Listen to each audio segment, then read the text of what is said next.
대한민국 당뇨병학의 큰 별, 고 허갑범 명예교수님.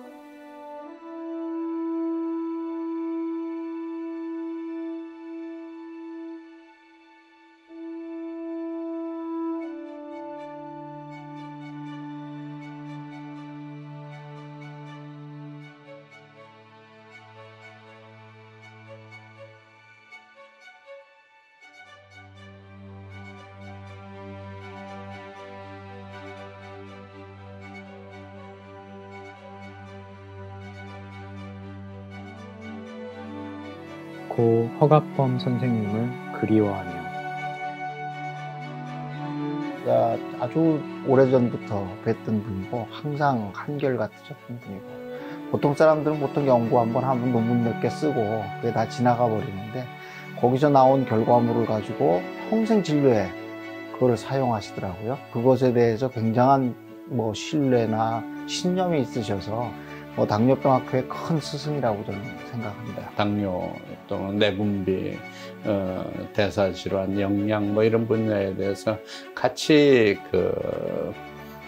살아왔다 이렇게 생각을 하고, 형님 같은 그런 느낌이었달까. 좋은 얘기를 충고를 해주고 이끌어주고, 아래 사람에게 절대 시키지도 않고 좋은 아이디어만 내시면서 일을 지켜봐 주셨고, 저희들이 하는 일에 대해서는 굉장히 많은 칭찬을 해 주셨습니다.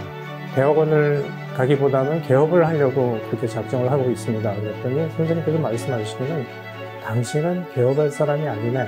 참 어떻게 보면은 독특하고 정말 멋진 분이라고. 제가 괜찮은 인재가 있으면 그것을 궁금증을 더 많이 일으키고 그것을 연구로 더 이끌게 하는, 그 당시가 바로 이제 내분비를 시작하게 된 하나의 계기였다고 생각합니다. 선생님께서는 대한민국의 당뇨병 환자만을 걱정하신 진정한 심의셨습니다. 우리나라도 많은 연구를 하고 있고, 또 실제 환자를 통해서 많은 것이 알려져 있지만, 아직도 우리의 당뇨병의 특성이나 거기에 따른 어떤 치료나 이런 것이 조금 좀 한국적이 아닌 것이 많아요. 한국인 당뇨병을 제대로 치료하려면 환자 중심의 맞춤 치료를 정밀하게 해서 합병증이 안 오게 하는 거. 많은 연구를 하셔서 1997년도에는 분시의학상이라는 굉장히 큰 상을 받으셨고, 대사증후군, 그다음에 복부 비만, 인슐린 저항증 이런 것들이 한국 사람에서 실제로 어떻게 임상적으로 나타나느냐 하는 정립한달까 확인하는 그런 일들을 많이 하시고, 그걸 어떻게 치료에 적응하느냐 하는. 소아당뇨병과 성인형 당뇨병의 중반쯤 되면 1.5형 당뇨병이 있고, 한국을 비롯한 동양에 그런 당뇨병이 굉장히 많다. 그런 사람들을 진료하기 위해서는 우리 나름대로의 어떤 독특한 진단 기준과 치료 기준이 필요하다. 한국인 특성이 있는 환자들을 만여 명의 그 데이터셋을 준비를 하셨고, 그런 것들이 훌륭한 데이터가 되어서 그것을 기반으로 해서 우리가 많은 논문들을 만들었습니다. 우리한테 주신 큰 선물들이 많이 있었다 그렇게 생각이 듭니다.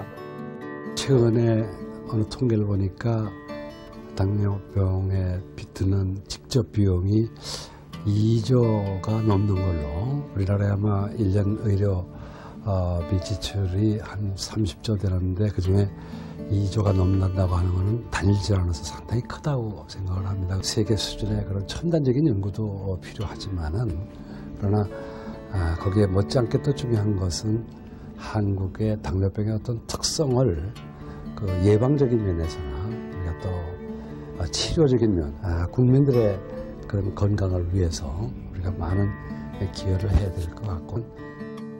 대한민국 경상의료비 지출 144조 원, 당뇨병에 직접 드는 비용 2조 원.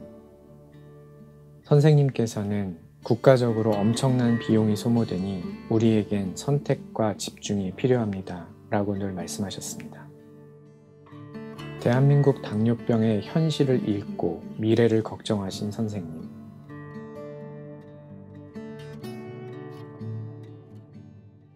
은퇴하시고 개원을 하셔서 이제 일하실 때 제가 안녕 찾아뵙고 인사드리러 갔던 적이 있었는데 깜짝 놀랐더니 방에 들어갔더니 이 방보다 책이 더 많아요.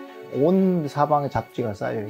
저 보고 뭐 이런저런 얘기를 하시다가 갑자기 너네 이런 거 아나? 내가 일본에서 새로운 어떤 사람하고 이야기를 하고 새로운 어떤 의견을 좀 들었다.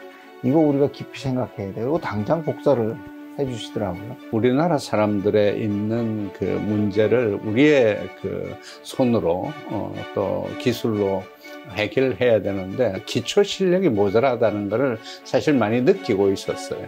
기초 자료도 모자라고. 의학 교육에도 관심이 많으셔가지고 의학 전문대학원의 정착을 위해서 많은 노력을 해왔습니다.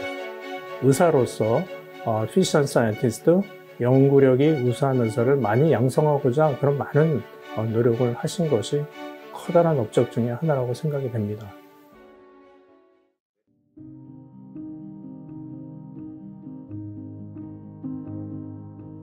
(21세기는) 지식 기반 사회로 발전하면서 정보통신과학과 더불어 생명과학이 모든 과학과 산업을 주도할 것으로 생각되고, 생명과학에서는 신약 개발, 세포, 장기 이식과 더불어 유전자 치료가 가장 유망하고 부가가치가 높은 분야가 될 것으로 예측하고 있습니다.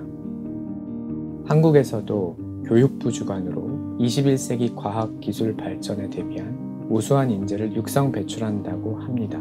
그렇게 되면 한국의 대학도 교육, 진료 중심의 대학과 연구 중심 대학으로 나누어질 것으로 생각합니다. 1999년 8월 3일 허갑범.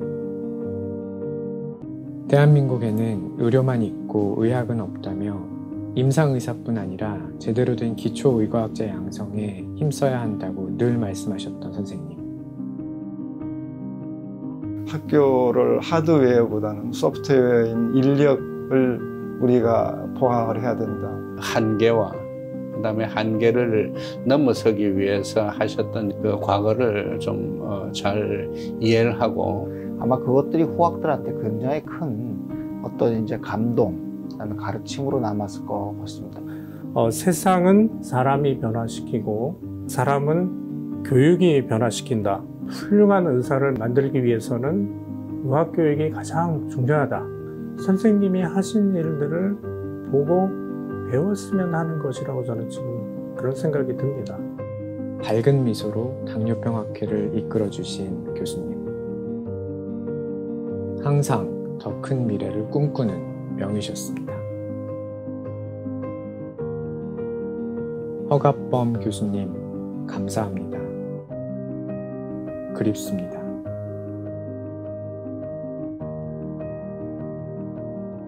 선생님을 그리며 잠시 묵념하는 시간을 가지겠습니다.